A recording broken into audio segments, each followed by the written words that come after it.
Hello lovely people, my name is Emma, welcome back to my channel and welcome if you are new. Windows are banned in Afghanistan. Specifically, windows into a part of a residential building that may show a woman sitting or standing.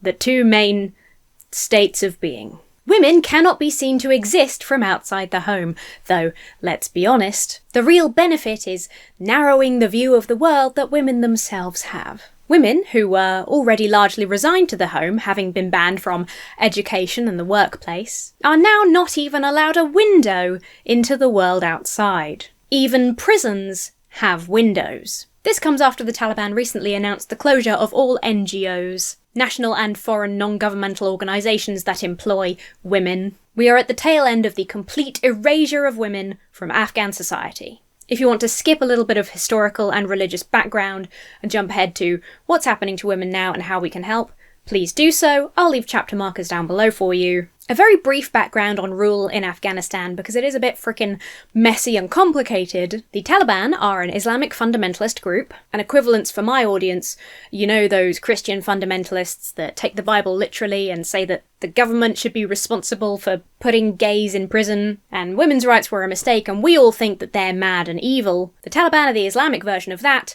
but in charge of a country. The Taliban are also a long-term ally of Al-Qaeda. They're bound by a religious pledge of allegiance that they have renewed a few times. The Taliban aren't very publicly open about this relationship, but it's still there. So back in 2001, the Taliban controlled Afghanistan. Then there was an event that you might recall occurring in the United States in September, a terror attack orchestrated by Al-Qaeda. As a result, US and allied forces invaded Afghanistan to prevent it from being used as a haven for Al-Qaeda. In 2020, a peace deal was signed that saw the remaining US troops pull out of Afghanistan, and the Taliban promised not to harbour any Al-Qaeda or other extremist group in any area that they controlled, which they definitely have always adhered to. It really is complicated and people will have a lot of different feelings about various aspects of the politics of it. I'd urge you to refocus any rage you feel onto the plight of women in Afghanistan today. TLDR, the Taliban took control, and within a month of taking the capital Kabul, the Taliban's education ministry banned women and girls from schools. And it's been downhill from there, and we are now at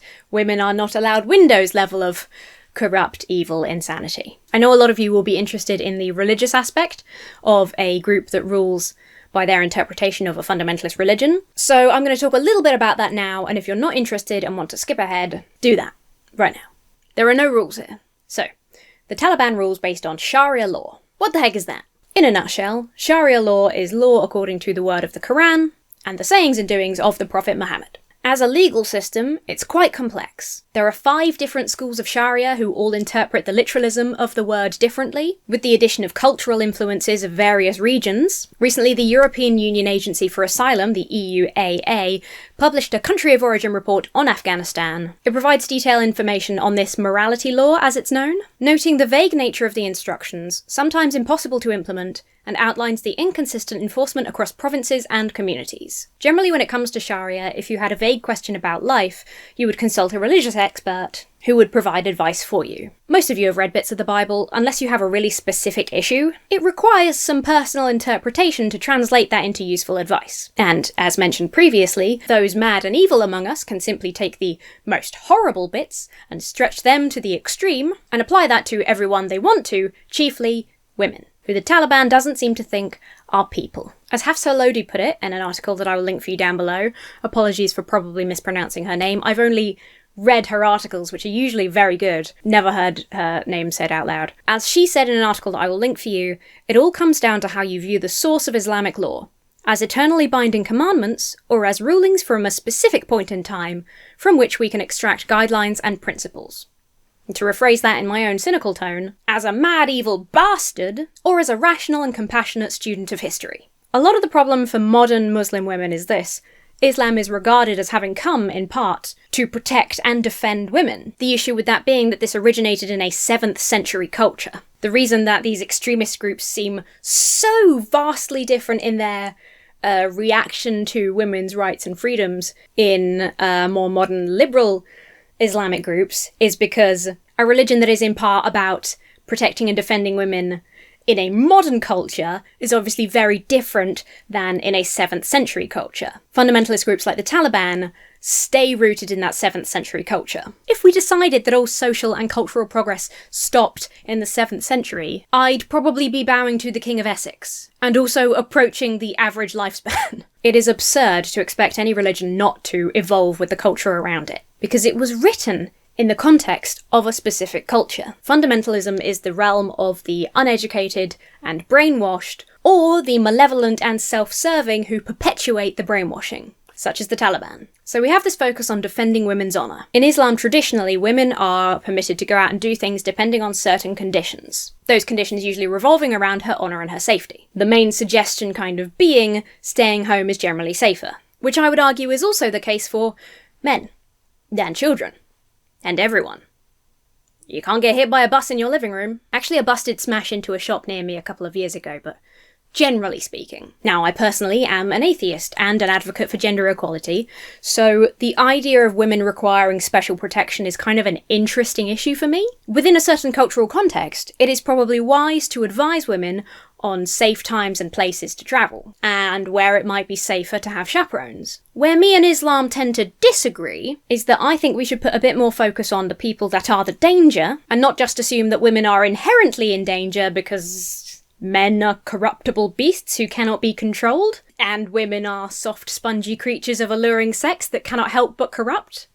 I mean, that is offensive to everyone. Too much of Islam, in my opinion, is focused on preventing women from being too sexy. By, for example, having hair. Or because men are supposed to be just too easily seduced. I have waved and wafted my fabulous hair for many a year, and while I have seduced a man or two in my time, they've never been reduced to snarling beasts incapable of respecting my honour. Obviously such people do exist, but Islam seems to frame that as the norm, such that Muslim women are required to revolve their lives around the threat of men seeing them in some seductive manner. Like with hair. So, according to Shariah law, women are permitted to go out with good reason and in certain conditions. Generally, they must request permission from their husband.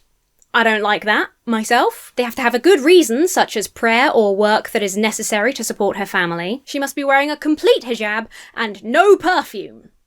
Perfume, I assume, is too sexy. You know how men go crazy when they smell lilies. You can see how these rules could be adapted and interpreted by a modern society to account for women's safety, or taken as literally and harshly as possible to restrict women's freedoms. The latter brings us back to the Taliban. Here's everything that's imposed on women in Afghanistan as a result of the Taliban's law, with the caveat that, as per this new window law, these are updated seemingly arbitrarily by a ruling power that seeks to erase women from everyday life, and there could well be some new law by the time I'm done speaking here. So, as just mentioned, women are not allowed to move around in public spaces without a male chaperone known as a marham. A maram, that's a male relative. I'm sure I'm pronouncing all of these words terribly wrong. They must be in full veil when they go out, with increasingly strict retaliation for violating that law. According to the UN Rights Office, some women and girls found violating the dress code were forcibly taken to police vehicles,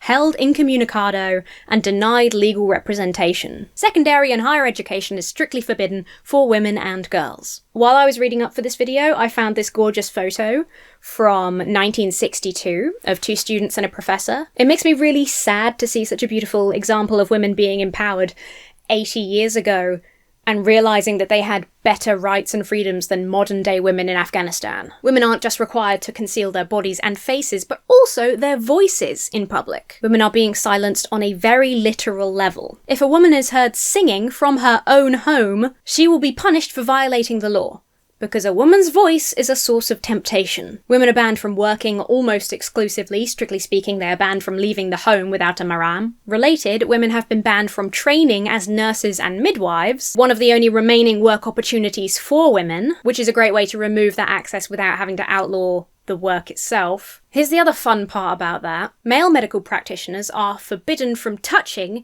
female patients. So who exactly are women in Afghanistan supposed to get their medical services from? No one.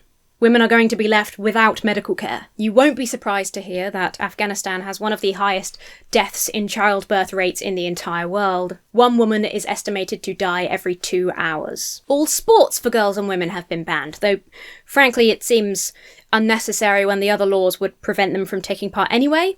On a related note, women can no longer visit gyms or public parks or places like salons and beauty parlours. In August last year, the Taliban ordered clothes shops in Kabul to hide the faces of mannequins.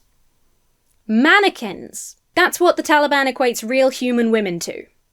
Except the mannequins still have windows. Women are not allowed to look at any man who isn't a blood relative or her husband. I suppose without windows, that'll be a lot easier. Predictably then, the result of a lot of these laws is that more women than ever are being forced into arranged marriages, including girls of a very young age. UNICEF estimates that 28% of Afghan women aged 15 to 49 years were married before the age of 18. That was in 2021, and since then the situation has only gotten worse. Women have few other prospects, with no access to work or education. For many families, marrying off their daughters is the only way to save money, one less mouth to feed. Some families marry off their daughters young to prevent them from being forced to marry Taliban soldiers. So if a woman in Afghanistan wants to avoid breaking these laws and suffering punishment for herself and her male guardian, what does she have left? Her home?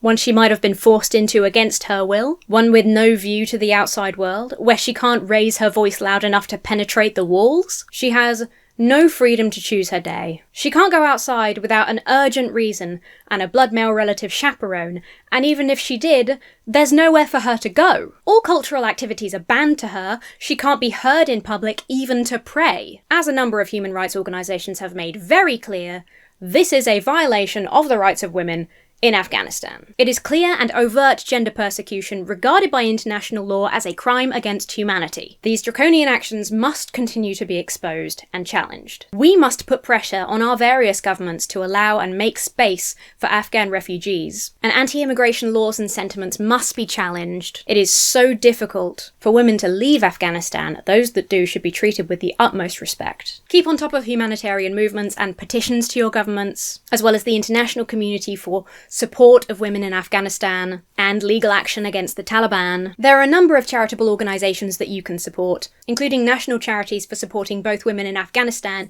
and refugees in your own country. For example, Women for Afghan Women in the US and UN Women UK. I will always advocate for supporting Amnesty International. They've produced some instrumental studies on what's happening in Afghanistan, including the important reports that detail evidence that the Taliban is breaking human rights law through gender persecution. Women in Afghanistan are being reduced to less than mannequins by an evil and corrupt force using religion as a cover and lying to the international community about their intentions and actions. And it is our duty, as people with the glorious freedom to do so, to support these women as much as we can. I'm going to leave a donation link open on this video. I guess it'll be over here, possibly over here. It'll be on one of these. You'll see it, it'll be obvious. So you can direct people here to the link. You can come back in the future if you want to donate again, or if you want to wait until you have another opportunity. Once this video has done a month or so on the channel and gathered most of its views, I will also donate the estimated revenue to Amnesty International. Given that this is a bit less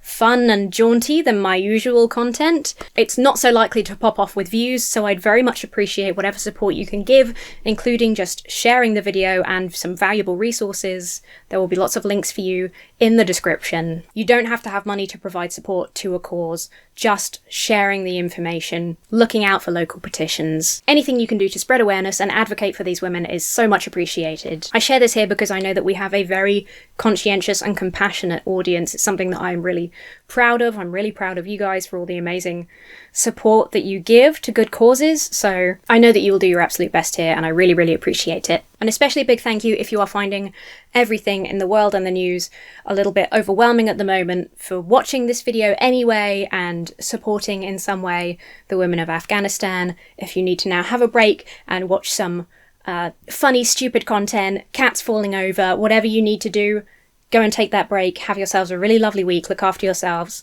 and I will see you very soon.